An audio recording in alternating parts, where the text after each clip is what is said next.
Okay, some of you firearms guys are dropping the slides on spring piston powered airsoft guns. You don't want to do that. I know that you think that this is like your real 1911, but the thing you have to remember is that this slide isn't operated by a cartridge where it comes back and feeds the next round. So when you shoot something like this, you don't pull back the slide and let it slam home like you would with other airsoft guns.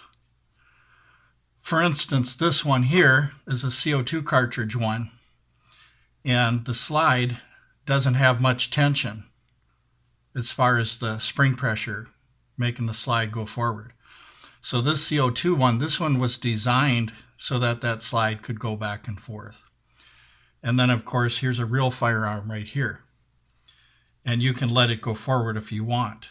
However, somebody like me, the only time I let the slide ride home is when I have a live round or a snap cap in it. And the reason why is because that's my personal choice just for the life of the firearm. Not only that, if you get a 1911 that's tricked out, like you go to Wilson Combat Channel, you'll find out that Wilson products and stuff, they make some of the best 1911s with some of the best triggers. And Bill Wilson will tell you that if you have a light trigger pull with a very small sear engagement in your pistol, you do not want to let that slide ride home, even though you could on some older 1911s with heavier triggers. You don't want to do it with a custom 1911. And a lot of gun shows, you'll find guys doing stuff like that. And that's why a lot of times they'll tell you right at the booth, don't drop the slide. You know, it's got a trigger with a very, very small engagement where that sear is. And if you keep dropping the slide, you're going to wreck the gun. So that's what people don't understand.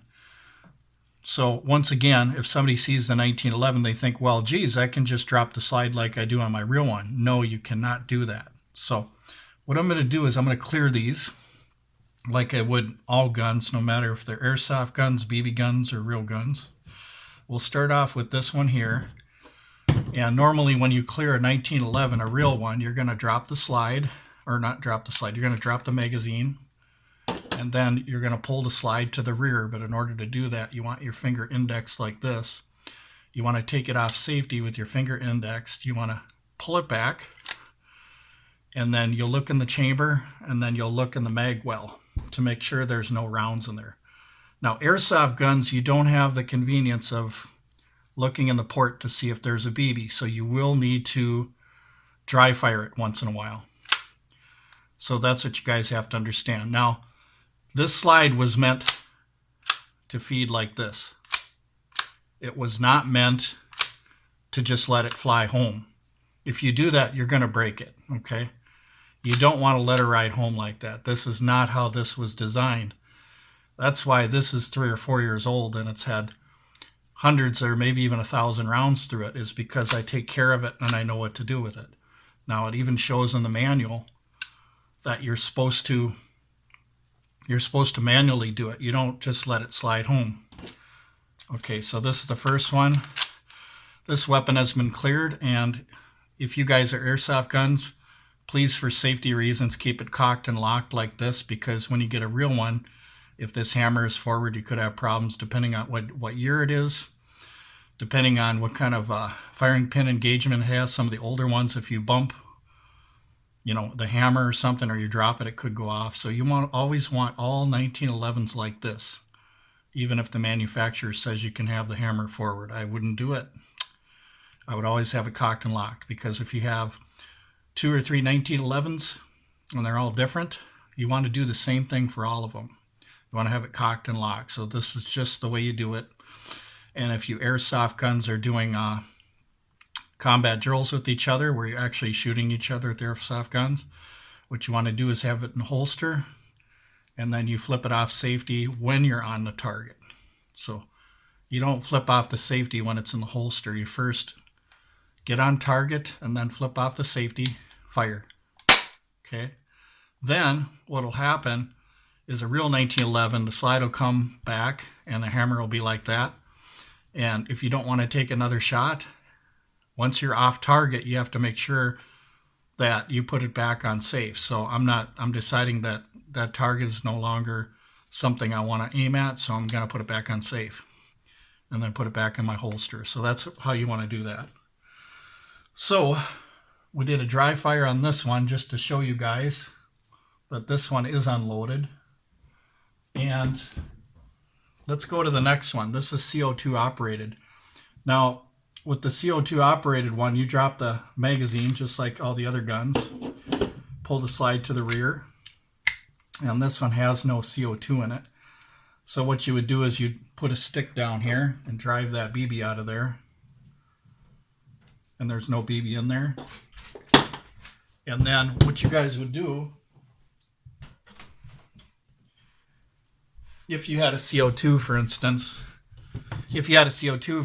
you might want to fire at one time just to clear that BB out of there. But anyway, this one has been cleared, so I'm going to put this back in. This one has been safety checked. Now, if you notice this one, if I let the slide ride home, there isn't that much pressure because blowback BB and airsoft guns, the slide isn't under a lot of spring tension. It's only enough tension to get that 6mm BB, which isn't that much, set so that it can fire. So it doesn't have to have a lot of tension. So this one, it's okay to drop the slide. And you'll notice right here where the barrel's kind of bowed a little bit more towards the end, that kind of slows down the inertia. But once again, I practice everything the same way. So the only time I'm just dropping the slide for you guys now just to show you, but the only time I really drop the slide on airsoft guns too, CO2 type that are BB or airsoft, is the only time I do it is when I've got a round in the chamber. I mean a BB, a steel BB or airsoft BB. So this is the Bersa BP9CC. This is the concealed carry of Bersa, 9mm, and this is just kind of a replica in airsoft terms as far as CO2. So it's the Bersa BP9CC. So this is the second one, and that is an airsoft gun that you probably can drop the slide, and it's no problem. The third one here, this is a SD40VE by Smith & Wesson. This is their value enhanced budget type Smith & Wesson people that want a Smith & Wesson, but they didn't have a lot of money, so they spent anywhere from $325 to, I'd say, up to $400. And this is something to get you started. It does have a longer trigger pull. It does have an 8-pound trigger pull, but it's something to get you started. And if anybody knows how to shoot a revolver, you'll be fine with this one because the trigger is similar to like a revolver. So you can get used to it, even though it doesn't have a close, even though it doesn't have a short reset and it has a heavier trigger, it's manageable because it's got the weight to it. And this is a 4-inch barrel. And once again, 40 Smith & Wesson. So pretty potent for, a 4-inch barrel, even a 3-inch barrel, even a handful, when you get the 4-inch barrel size. But what we're going to do is we're going to drop the magazine. We're going to bring that slide to the rear, but before we do that, we want to make sure our finger is indexed. And what you're going to do is you're going to push up on here like that, and you're going to inspect the chamber, and you can see there's nothing in the chamber, nothing in the mag well. This weapon has been cleared. Now, you can drop the slide on this one, but like I said, I prefer dropping slides on one of these snap caps here. And if you have snap caps in your firearm, you must take all the snap caps out when you're doing your check, your safety check, because the thing that people use snap caps on the range for failure drills and stuff like that. So you want to make sure you clear the magazine too. So you have to take out the mag, pull the slide to the rear, look, and look here. You have to take all the rounds out. I don't care if there's 20. You need to take these out to make sure there's not a live round in there. So this is how I like to do it. This is how I like to drop the slide, okay? I'll either do something like this, I'll either do something like that, or I'll do something like this to get the practice too, in case you have a failure. Like let's say you had a failure, okay? You had a failure fire. Okay, you're chambered. See? You're chambered. You're ready to go. So you want to practice them two things. Practice them two things. And then once again, we're going to clear this. And then I let it ride home gently because I like to have an extended life with my firearms, and I treat them very well. And that's why they all look new and hardly beat up or anything like that, because on the range, very rarely are you going to be down in the dirt and stuff. If you do have a firearm that's down in the dirt and getting scratches and nicks on it, that means that you're not careful with your weapon, that you're bumping into things, okay? So that old saying about if your gun isn't worn out and used, that you don't know how to shoot or something like that, you can forget all that nonsense. There's some guys I know that are in competition shooting that have really beautiful looking firearms that don't have nicks, scratches, or marks on them, and they're very fast. And you don't necessarily have to have a beat up gun to mean that you're training, whereas a guy that doesn't have a beat up gun, it means that he isn't training. That's nonsense. So, but anyway, so once again, we got a real gun here. We have a CO2 powered airsoft right here, and we have a spring, okay, spring powered. So what I want you to do with the spring powered one is never drop that slide, okay? That's not what it's meant for. So it's meant to manually bring that slide, okay, to the front there. That's what you want to do with that one.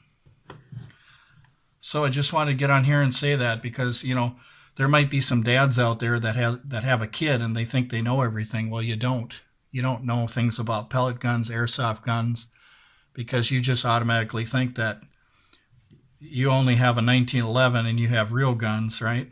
But then you think that you know everything about CO2 and BB guns. You don't.